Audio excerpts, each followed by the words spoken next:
Do you want to know how amazing people connect? Well, you're in the right place. Welcome to Marketing with Russ, aka #RussSelfie.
Thanks for connecting. And if you like what you hear, please share.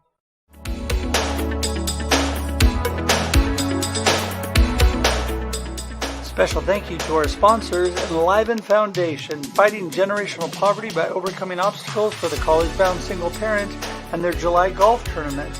Also, by Margin Coffee and Coffee Roasters in Albany, Oregon. For a great cup of coffee and great community, go to Margin Coffee.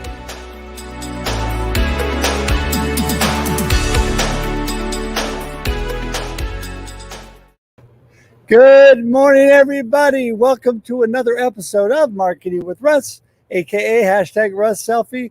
We are remote today. I'm coming to you from Corvallis, Oregon.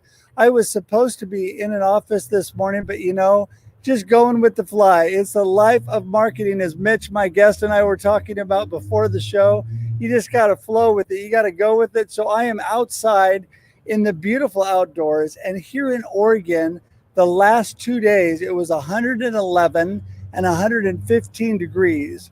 I would not have been outside here if it was 115 degrees, but thank God this morning, it's a normal temperature. It feels good. It feels refreshing. So I am so excited to be here today.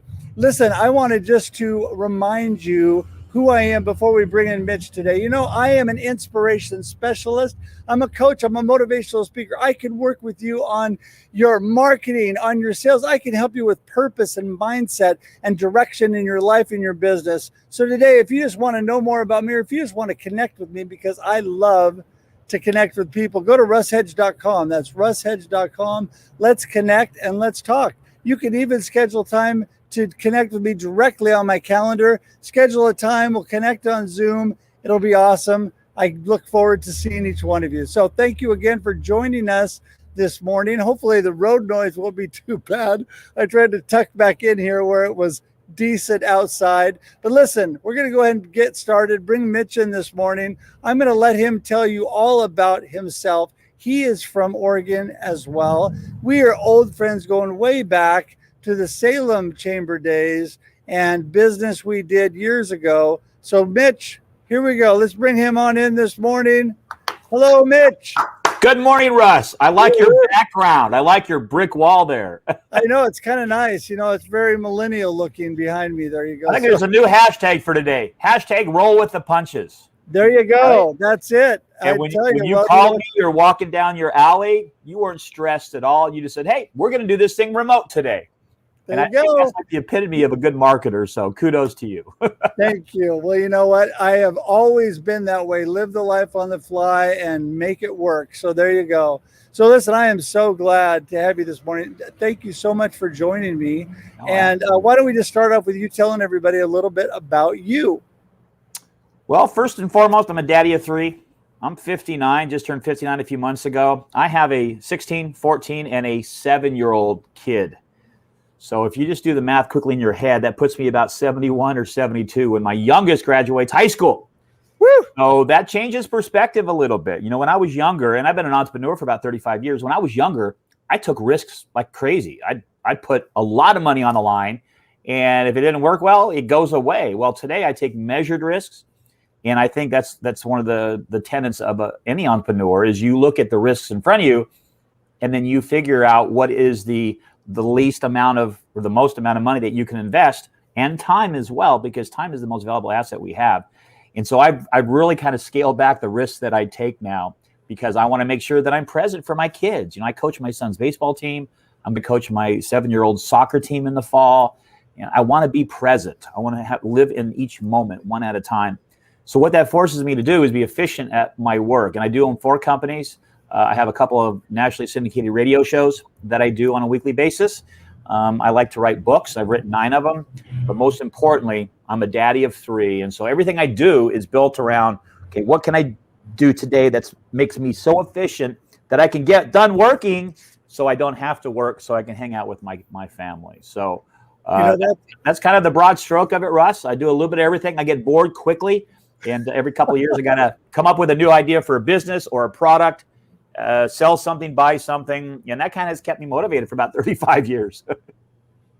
Well, that's why you and I get along so good, Mitch, because, when you have a strong purpose in your life and a strong why you're doing what you're doing, and clearly your family is at the center of what you're doing. And that's so important because that is why you're an entrepreneur. That is why you do the businesses that you do, so you can enable that time with your family.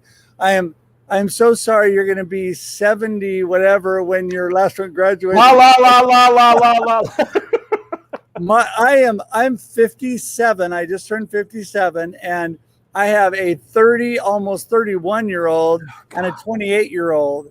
And so, yeah, I'm going with that. They're adults. They're off doing their Yeah, but see, while you were having babies and being the responsible guy when you were in your 20s, I wasn't. I was out there traveling the world, doing my bachelor thing. It wasn't until my early 40s that I met the love of my life and got married and had kids. So I just flipped everything around. And that's kind of been, I think, one of the things in my career is I've always looked at things that everyone else is doing, and then I don't do that. I try to figure out what to do that's opposite. That's right. What good marketing is as well. When I was in the 3rd grade, everyone was selling lemonade, right? You probably sold lemonade when you were a kid. Yeah, of course. Your mom gets some lemon juice and some sugar and water, and you go out there and you try to sell it. Well, everyone in the neighborhood was selling it for $0.25, but I wanted to sell it for 50 cents. But my mom gave me fresh chocolate chip cookies. So 50 cents for a glass of lemonade, but I gave you a free cookie.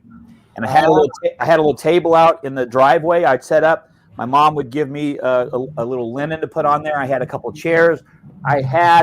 This is actually the radio that I would play Dodger games on back when I was in 3rd, 4th grade. I would have this out there playing Dodger games. And so even from 3rd grade, I was trying to create a customer experience that was different than anybody else. And that's kind of stuck with me through all my years. If I'm going to do a business, I'm going to look at what everyone else is doing, and then I don't do that. I figure out other ways to get to the finish line besides that. I've had this thing for over 50 years. Wow. It doesn't work. That's a uniqueness that you bring. And I think when you stand apart from the rest, and that's when you really are able to speak to people and you're able to help people. So your books and the business stuff that you're doing currently, give us a little snapshot into the things that you're focusing on at this time. Right now, for like the last year and a half, I put out 2 books, but the focus of the current one is called Customer Service is Dead, delivering 6-star service in a 1-star world. And I noticed that the internet kind of forced everyone to go online. It devalued that frontline employee, right? They stopped putting in as much training into those people that deal with us on a daily basis, whether it be your teller, your cashier at the grocery store, the gas station attendant, the person that takes care of your insurance, whatever it is. They made it automated. They tried to automate the system. Well, then COVID comes along, and that just made it even worse. And so all these billion-dollar companies, even if you're brick and mortar, they started putting their resources into online. Order here, go there. You don't have to go into a brick and mortar. Be safe, all that stuff. So what's happened is our expectations of good quality customer service and the customer experience has been lowered. If we go to a restaurant on Friday night and they give us water and they bring us food and it's hot and they smile at us, we think that's indicative of a 5-star, right? We live in a 5-star world. My thing is, I believe that we as consumers, we need to have higher expectations from the businesses that we do business with. And if we all can do that in unison, in harmony, they're going to have to raise the bar. They're going to have to do better at taking care of us and going above and beyond.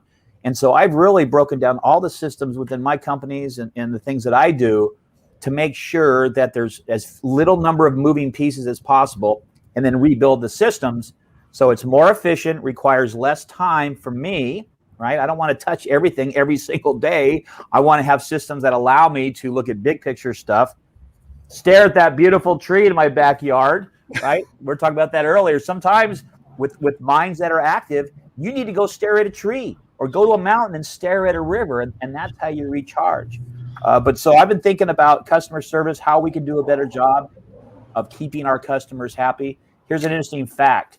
In baseball, and we'll talk about that, I'm sure, I spent a year as president of the Salem Kaiser Volcanoes, which at the time was a minor league affiliate for the world champion San Francisco Giants. And I'm a Dodger fan. Figured that one out. But 84%, they did surveys, 84% of people that come to games today, Major League Baseball, minor league baseball, everything thrown in pot, 84% will not return for a second game for at least 5 years. Wow. Really? And many industries are kind of the same numbers. I've seen them at 72%, 87%. So you figure 3 out of 4 customers that come and give you money today will not give you money again for a long time. So the challenge we have as business owners, as entrepreneurs, as managers of the companies we work for, is how can we make sure that we deliver enough value and a great experience that we get those customers to come back more often. If we can do that, we don't have to spend money on Facebook ads, on LinkedIn ads, on YouTube ads. We don't have to spend money on all that. We can just take care of our customers, and that will fuel our exponential growth. That is so true. First of all, I want to thank Kenneth for joining in today. He is such a great guy, such a positive influence. Appreciate you. As you all see, I was able to get the office open and walk in the door now, so a little quieter in here. Hey, I was going to say, though, that, it's important. I was actually just talking to somebody the other day. The customer experience is I couldn't agree with you more. So important. And the way you're treated, it just drives, the direction you go, who you work with, the things that you do. And you and I are going to have to talk more about that off camera. We have to get some coffee and talk about that.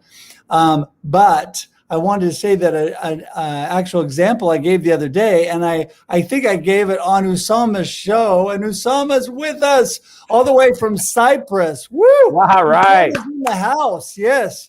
Anyway, I was telling this story about, I went the other day to a restaurant, a friend of mine, and the kind of service they get, you walk in the door, they immediately are right there to greet you. They're immediately talking to you about how you are doing and how your day is going. As the line grows, my friend's wife, she comes out, she starts talking to the people behind you, and they suddenly are, and I always joke, she says, while you're waiting, can I rub your feet? Can I give you a back rub? Can you give you free food while you're waiting to buy food? I mean, that's how great their service is. The same day I go to a big box store, actually 2 of them, and I was looking for a TV, and they said, I'm sorry, we're out of stock. Let me check. They look, looks like we had 3 come in. I said, can you go back and look? They said, no. And they turned around and walked away. Went to another big box store. Hey, I need this TV. Do you have it? It looks like we're out of stock. It looks like we have 3 that came in. Can you check? No. Turn around. I mean, literally, that's what they did. Turn around and walked away. So the difference in customer service is just, so obvious, and the people that go to the stores, they don't want to go back. So just like you're saying, that is so critical. But we will go back because we're accepting mediocrity now. And that's the big difference, I think. I remember back when I was young, you too, Russ, they called them service stations. They didn't call them gas stations. You would drive in there. They would go and check your tires. They would say good morning to you. They even gave you a cup of coffee. They would check your oil. They'd wipe your windshield. And they gave you gas while you were there. When I was in high school down in Ridgecrest, California, there was a gas station on the way to my high school, Burroughs High School. And I used to stop there for gas, and it was like a show. And I'd just sit there and watch these guys running around doing their thing. They all had their nice little crisp uniforms on and beautiful hats. To this day, I am loyal to that exact same brand, and it's Chevron.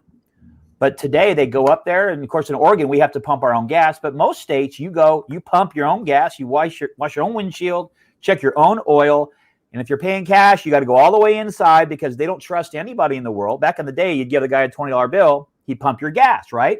Well, today they don't trust their employees enough to put $20 of gas in your tank without going and prepaying first at the tank. So It's just a whole change of culture. Right. And when I tell people, I don't care what industry you're in, when you get up in the morning, you open that door, whether it be virtual or brick and mortar, you got to ask yourself 2 questions. What can I do today to make my customer's life better? Simple question, but it means the world. That's number 1. And number 2, what does it hurt to give just a little bit extra? I mean, really, what does it hurt to go above and beyond? What would it have hurt that guy to say, yes, we have 3. Mr. Hedge, let me take care of you. Let me make sure that nobody has them on reserve, but let me see if I can get one set up for you. If I can, you don't want to wait here. Is it okay if we make a delivery to your house this afternoon? I'm just making this up. But what would it hurt for a person to try to creatively solve that problem live in front of you without having to go check with the manager? That's something else that's happened too, is you can't do anything without checking with somebody. No, do what they do at Marriott, do what they do at the Four Seasons, empower your employees, give them the training tools they need to make good decisions, and then let them make decisions and then tell you about it later. And it just, everything's kind of gotten switched around. Oh, totally. Hey, I have 2 things as you were saying that. I mean, I'm thinking completely. The other day, I go into a service station or a gas station and I go in and the guy comes up and says to me, do you mind if I wash your window? I said, please do. So he washes the back first. And then he comes over, he goes, is it okay if I do the front too? I said, please do. Yeah. He's like, he tells me this. He goes, is that weird that people wash your window? And I said, he goes, because I just had a woman come in and I started to wash the window and she started to cry. And I said, ma'am, are you okay? And she said, you've just touched my heart, because that reminds me of my dad. When I was little, we'd go to the service station and they would come and they would check our oil and wash the window and they would service our car. And the fact that you're going a little above and beyond, she goes, means so much to me. And I'm like, yeah, that is definitely unusual today. And you are a star employee that you're willing to do a little bit more for people. And the other thing, that I just got a new car. And car dealers and car sales people are the epitome of not being able to do anything themselves.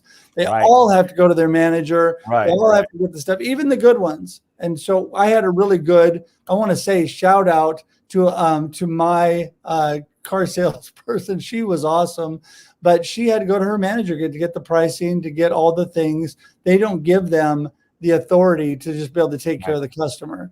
And so I'm completely with you on that. Well, and that making that emotional connection, whatever it is that you do, whether it is someone washing your windshield, somebody smiling at you in line at Safeway, whatever that emotional connection is, that's what drives us to make purchases.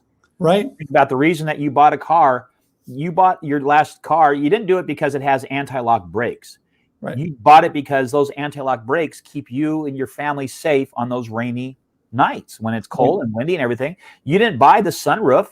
You bought the value that brings to your life, the ability to look up and see the starry skies at night and get the sunshine coming in. You buy the benefits, and those are emotional connections that are made 1 second at a time. And as business people, we have to look for how can we make those emotional connections, whether it be online. And if you're online, it's more challenging. I understand. You still need to break down your systems to make sure that they are user-friendly, customer-friendly, to make sure that customer experience is impeccable from the very moment they hear your name to the second they write your check and beyond. I call it the after party. The best customer service kicks in during the after party, right? After the transaction's been completed, after the deal's done, after you have the product, your money's gone, that's when really good and legitimate staying power customer service kicks in, is the after party. You think about it, the Oscars, people talk about the after party more than they do about who won the awards, right? We're going on, here's my blue dress, I'm going to the after party. We need to treat our customers and our guests and our clients the same exact way What can we do to give a little bit extra? And what can we do to make our customers' lives just a little bit better today? Yeah, and as Usama puts it so clearly, mic drop. That's exactly it. They care about you after the sale. They care about you because it's all about you. It's not about just them making money. Customer service is about people. Customer service is caring about people and the service that you're giving them, not about just making sales. And we've lost that in a lot of business today. We've lost the ability to really be caring about the people and what they really want. Instead, they're looking at what's in it for me. So right now I'm in the middle. I'm actually at the Corvallis Chamber of Commerce. And the nice thing I like about chambers is they're all about the city. They're all about small business. They're all about uplifting community together. But people say to me, I'm actually a board member and ambassador of this chamber. And people say to me, yeah, I dropped my membership. I said, why? They go, well, because the chamber hasn't really done anything for me. I said, well, what have you done for the chamber? What have you done for your community? Because that's what the chamber is all about, is all of us working together. It's not about you. I hate to tell you, it's about the community, and it's about lifting each other up and helping small business. And so it's the mindset and the perspective we have on life. How are we looking at things? So it's the same thing with customer service. How are we looking at, here comes a customer like my friends who own the restaurant in Lebanon, Oregon. I'm going to shout out for Hazella. I'm going to tell you who it is because they're awesome. Hazella, Michael and Rebecca Hazella on Main Street in Lebanon, Oregon. If you have not been there, go there. If you have any way, Usama, if you come over to the States and you come to Oregon, go to Hazella Bakery. He's from Brooklyn. He's a Brooklyn born and raised boy who came to Oregon. My friend Michael is. But anyway, they literally, I like that. I expect them to pull out a chair, start rubbing my feet, giving me a back rub, feeding me while I'm waiting to order. How you doing? You want a bear claw or what? What are you doing? Oh my goodness. It is so great. You walk in, they give you a big hug. Now that we can do that. Well, and there's that emotional connection. There's that emotional connection that you feel emotion even now when you're not part of their brand inside their store. That branding, that emotional branding continues on 24/7. It never stops. Right. That's the power of a good positive brand. Even if we're carpet cleaner, gas station, real estate agent, it doesn't matter what you do. That personal brand that you bring to the game is what it's all about. That's the whole ball game right there. And people have put so much emphasis on online because that's where people went when COVID hit. We didn't have a choice, right? I've done 150 of these things the last 6 months because I'm doing this instead of going to big conventions and doing platform programs. This is the avenue for me to share content. That's a whole different world, Russ, and I don't think it's going to go back. You know, a lot of the big people that I talk to, they're saying, you know what, we can save ourselves billions of dollars by not having these office spaces and not having the big, huge conventions. We can do live stream and do all the bells and whistles and fun and bring in a big band to do live, make it like that personal experience. But the convention industry has changed forever, which is really unfortunate because a lot of the best value that I ever get at stuff isn't in going to the seminar and taking notes. It's in meeting the people in the hallway behind the convention, the trade show. That's where the magic happens right there. So it's going to be interesting to see how it shakes out. You know, how small business owners are going to continue to get that motivation that the trade shows used to provide. It's going to be interesting. Well, it is. And I think a lot of them, you know, like when we first came out slowly of the COVID lockdown, things started going hybrid. And so I think that we're going to see a lot of that too. We're going to see some people live, some people online, because definitely they're learning the benefits. They're learning the efficiencies of productivity in business, and that they don't need to have such a big overhead to get things done. A lot of businesses are learning that a lot of their employees are actually more productive and happier working from home, and they didn't need to be sitting at a desk in their office. When this first started, I had somebody said, yeah, I don't want my employees home because then they'll be just taking care of their kids and doing this and doing that. And I'm like, really? Because do you care about them? Because do you think that makes them feel like you care about them, more productive? And as time goes on, they get into a groove. everybody got into a groove being able to do that. So, hey, Mitch, we are going to have to continue this and do a part 2. We're going to put that down because I could talk to you forever, but I got to wrap it up.